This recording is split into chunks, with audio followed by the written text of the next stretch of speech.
आपण बोलूया त्या संदर्भात। सामाजिक कार्यकर्त्या तृप्ती देसाई आपल्या सोबत सध्या आहेत। तृप्तीताई, स्वागत तुमचं न्यूज 18 लोकमत मध्ये। काल याच वेळी तुम्ही काल सकाळी स्वारगेट बस स्थानकामध्ये आंदोलन करत होतात या सगळ्या प्रकाराच्या विरोधात आणि त्याच दत्ता गाडेला अखेर अटक झाली आहे। आपली प्रतिक्रिया? दत्ता गाडेला 50 तास उलटून सुद्धा जेव्हा अटक झाली नाही त्यावेळेला आपण बघितलं असेल की आम्ही आक्रमक झालेलो होतो, कारण पुण्यासारख्या ठिकाणी ही घटना घडलेली होती। हे गंभीर प्रकरण होतं आणि आरोपीला पोलीस अटक का करू शकत नाहीयेत हाच जाब विचारण्यासाठी आम्ही योगेश कदमांची गाडी अडवली होती आणि आम्हाला पोलिसांनी ताब्यात घेतलं होतं आणि आम्हाला पोलिसांना हेच सांगायचं होतं की आरोपी जो आहे तो पुणे जिल्ह्यातला आहे, तुम्ही लगेच कशाला कुणाला इनाम जाहीर करताय? पोलिसांचं काम आहे आरोपीला शोधणं। पोलिसांनी जर तेव्हाच यंत्रणा जर फिरवल्या असत्या तर आरोपीला परवा दिवशीच अटक झाली असती, परंतु काल पोलिसांनी सर्च ऑपरेशन वगैरे लागू केलं, बरेच पोलीस जे आहेत ते गावामध्ये पाठवले आणि आता आरोपीला अटक झालेली आहे। मला वाटतं की आरोपीला अटक झाली आहे, हे प्रकरण आता फास्ट ट्रॅक कोर्टामध्ये गेलं पाहिजे आणि लवकरात लवकर अशा आरोपींना कशी फासापर्यंतची सजा होईल हे बघितलं पाहिजे आणि कुठलंही प्रकरण आल्यानंतर पोलिसांनी सिरियसली घेणं गरजेचं आहे। बरं, मात्र हे झालं हे प्रकरण, हा सगळा ही गोष्ट की दत्ता गाडे तर अटकेत आहे, मात्र स्वारगेट बस स्थानक किंवा इतरही ठिकाणी पुणे असेल किंवा बाहेर सुद्धा जे काही सुरक्षिततेच्या गोष्टी महिलांच्या किंवा काय, त्याचसोबत योगेश कदम यांचं वक्तव्य की जर प्रतिकार केला असता तर गुन्हा घडलाच नसता, यावर आपली काय प्रतिक्रिया? योगेश कदमांचं वक्तव्य ऐकल्यावर फार आश्चर्य वाटलं।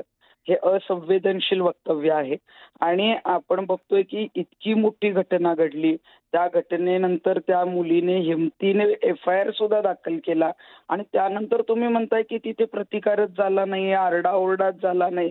मग तुम्ही गृहराज्यमंत्री आहे, गृहराज्यमंत्री जर अशा पद्धतीने वक्तव्य करायला लागले, उद्या महिलांनी अन्याय झाल्यावर न्याय मागायचा कुठं? महिला घाबरून मग जीव देण्याशिवाय त्यांना पर्याय राहणार नाही। गृहमंत्री असतील, गृहराज्यमंत्री असतील, आपण नेमकं काय काम करतोय? आपण जनतेला कशा पद्धतीनं जो आहे तो दिलासा दिला पाहिजे, आधार दिला पाहिजे, या पद्धतीचं काम त्यांच्याकडनं झालं पाहिजे। परंतु काल त्यांचं वक्तव्य जे ऐकलं की पोलिसांची बाजू घेण्यासाठी त्यांनी ते वक्तव्य केलं, मला वाटतं की ते पूर्णपणे चुकीचं होतं। आता आरोपीला अटक झालेली आहे, आरोपीला फाशीची शिक्षा झाली पाहिजे, यासाठी आता पोलिसांनी प्रयत्न करणं गरजेचं आहे। तृप्ती देसाई, धन्यवाद न्यूज 18 लोकमतशी बोललात त्याबद्दल। तर ग्रामस्थांच्या मदतीनं दत्ता गाडेला अटक करण्यात पोलिसांना यश आलं, ग्रामस्थांची सुद्धा त्यात साथ मिळाली। त्याला अटक झाल्यानंतर ग्रामस्थांनी जल्लोष केला। त्या सदर आरोपीचा त्या ठिकाणी संपर्क लागण्याने आमच्या गुन्हाड गावातील GPL क्रिकेट मैदान आहे, त्या ठिकाणी चंदन वस्ती आहे, या परिसरामध्ये त्या ठिकाणी तो आरोपी त्या ठिकाणी फिरत होता आणि तो पोलिसांना त्या ठिकाणी चकवा देऊन लपून बसलेला होता आणि तितक्यात त्या आरोपीला मी स्वतः पाहिलं आणि तो पळत असताना त्याला त्या ठिकाणी जाऊन मी पकडलं। त्यासोबत माझ्यासोबत सायनाथ वळू होते किंवा त्यासोबत त्या ठिकाणी बाकीचे काही पोलीस यंत्रणा त्या ठिकाणी मी त्वरित फोन करायचाच त्या ठिकाणी मग सदर आरोपी मी ताब्यात घेतला।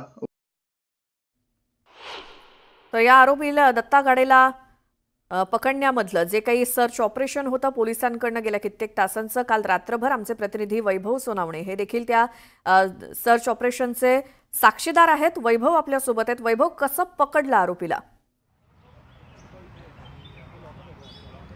श्वेता, गेले 2 दिवस म्हणजे साधारण 48 तास झाले पोलीस हे स्निफर डॉग्स आणि थर्मल ड्रोन्स जे आहेत त्यांच्या मदतीनं हा तपास जो आहे तो करत होते। त्याच्यामध्ये 100पेक्षा जास्त पोलीस कर्मचारी जे आहेत ते काल संध्याकाळी सहभागी करून घेण्यात आलेले होते। केवळ ज्या ऊसाची शेती जी आहे तिथली त्याच्यामध्ये जाऊन काय करायचं नेमकं, हा आरोपी कुठं लपलाय हे पाहण्यासाठीची। या सगळ्या परिस्थितीमध्ये गेले 48 तास गावामध्ये ग्रामस्थसुद्धा पोलिसांची मदत करत होते।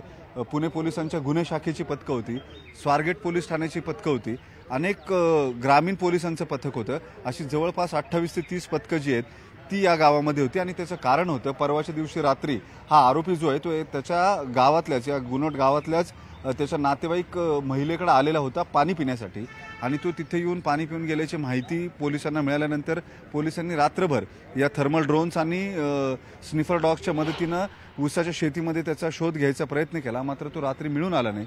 त्यानं जागा बदललेली असावी.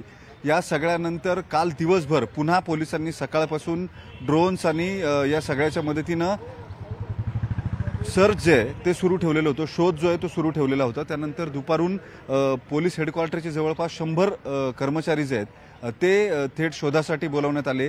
त्यांना या गावामधल्या वेगवेगळ्या ऊसाच्या शेतांमध्ये पाठवण्यात आलं. ड्रोन्सने दिवसभर पाहणी सुरू होती, मात्र दिवसभर त्याचा कुठलाही थांगपत्ता जो आहे तो पोलिसांना मिळून आला नाही. केवळ आदल्या दिवशी महिलेला भेटून गेल्यानंतर त्यानं ज्या शेतामध्ये मुक्काम केलेला होता त्या शेतात झोपायची एक चादर जी आहे ती पोलिसांना मिळून आलेली होती आणि त्याचा वास जो आहे तो देऊन स्निफर डॉग्सला माग काढायला पोलीस सांगत होते. हे सगळं जरी झालं तरी काल रात्रीपर्यंत पोलिसांना यश आलेलं नव्हतं. दिवसभर थकल्यानंतर हे ऑपरेशन थोडंसं थंडावलेलं असतानाच 10:30 वाजता हा आरोपी पुन्हा लपलेल्या ठिकाणाहून बाहेर निघाला आणि महेश बहिरट नावाचे त्याचे जे नातेवाईक आहेत त्यांच्या घरी आला. तिथे येऊन तो पाणी पिला. एक पाण्याची बाटली त्यानं सोबत भरून घेतली आणि सगळ्यात महत्त्वाची बाब म्हणजे तो त्यांना म्हटला की माझ्याकडून मोठी चूक झाली आहे, मला सरेंडर करायचे.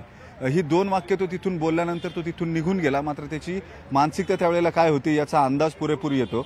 या सगळ्या परिस्थितीनंतर ज्यांच्याकडे तो आलेला होता त्या बहिरटांनी पोलिसांना याची माहिती दिली.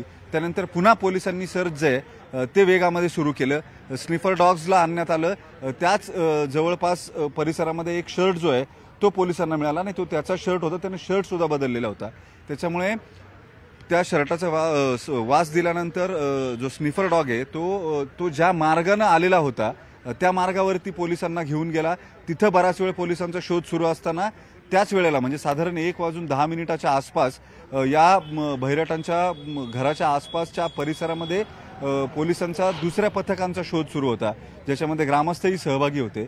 तिथे एका विहिरीच्या शेजारी असलेल्या छोट्या चारीमध्ये तो लपून बसलेला होता. तिथं तो झोपलेला होता आणि हा शोध घेणाऱ्या ग्रामस्थांच्या आणि पोलिसांच्या लक्षात आल्यानंतर त्याचं आयडेंटिफिकेशन तिथंच करण्यात आलं की हा दत्ता गाडेचे का, आणि तो आहे हे कळाल्यानंतर पोलिसांनी तात्काळ लगेच त्याच्यावरती झडप घालून त्याला पकडलं आणि पुढच्या काही क्षणांमध्ये या गावामध्ये त्याला पकडल्यानंतर त्याच्या जीविताला हानी होऊ शकते याचा अंदाज पोलिसांना असल्यामुळे त्याला तातडीने तिथून काढणं गरजेचं होतं.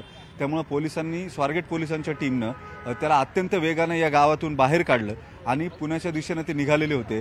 साधारण 3 वाजेच्या सुमारास 1.5 ते पावणे 2 तासाचा प्रवास करून ही पोलिसांची टीम जी आहे ती लष्कर पोलीस ठाण्यामध्ये पोहोचली आणि इथं आणून त्याला लष्कर पोलीस ठाण्याच्या लॉकअपमध्ये ठेवण्यात आलं. पहाटेच्या वेळेस साधारण 4:30 नंतर त्याला वैद्यकीय चाचणीसाठी ससून रुग्णालयामध्ये नेण्यात आलं आणि तिथे त्याची वैद्यकीय चाचणी करण्यात आली. आता जी माहिती मिळते त्यानुसार साधारण 11 वाजेपर्यंत त्याला न्यायालयामध्ये हजर केलं जाईल. मात्र या दरम्यानच्या काळामध्ये 72 तासामध्ये पुणे पोलिसांवरती जो प्रचंड तणाव होता तो आता काहीसा कमी झाला असं म्हणायला हरकत नाही. याचं कारण या घटनेने संपूर्ण राज्य हादरून गेलेलं होतं. हा आरोपी पोलिसांना मिळून येत नव्हता.